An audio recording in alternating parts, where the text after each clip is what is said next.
Tasavvur qilolmaysan qancha pul berib yuborganimni. Soat 6 gacha tovar qo'lingda bo'ladi. Xotin, gapingga javob. Asl, O boshliq. nima bo'ldi? Bo'lmadi boshliq. Nimaga bo'lmaydi? Bo'lmadi, вообще bo'lmadi. Rasvo qiling bo'lmagan bo'lsa, bilasanmi? Meni kinaying yeydi, o'z uyga borsam, va'da qilib qo'yganman. Men senga qancha pul berganimni bilasanmi? 100 ming berdim. Kimsan? Ket. Ben birinchi zam. Birinchi zam. Xo'p, Ishlaymi? tinchlik. Nima xohlaysan?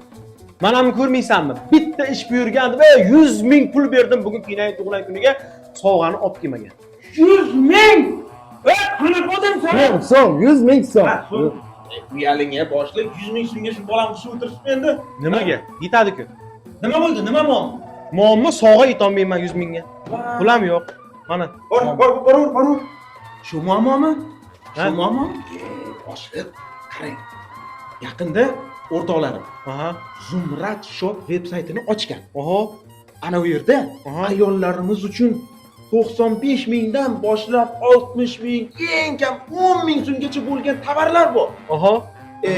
Qolaversa, Toshkent shahar bo'ylab mutlaqo bepul dastavka. Dastavka. Eng qizig'ini aytaymi?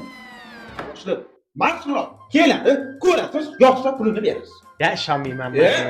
Mana. Ya. Mana. Ayollar uchun do'xi, erkaklar uchun do'xi, Aha. ayollar uchun do'xi, erkaklar uchun, yana erkaklar uchun. Bunga nima deysiz? Hammasiga 250 ming so'm sarf qildim. 250 ming sarflading. Hu. Endi menga qarab bochka o'y deb sani bo'lmaydi. Garrijon, bu sovg'alar menga. Sen o'zingga boshqa ol. Kakras ishim bitta. Ye. Ishdan bo'shaysan.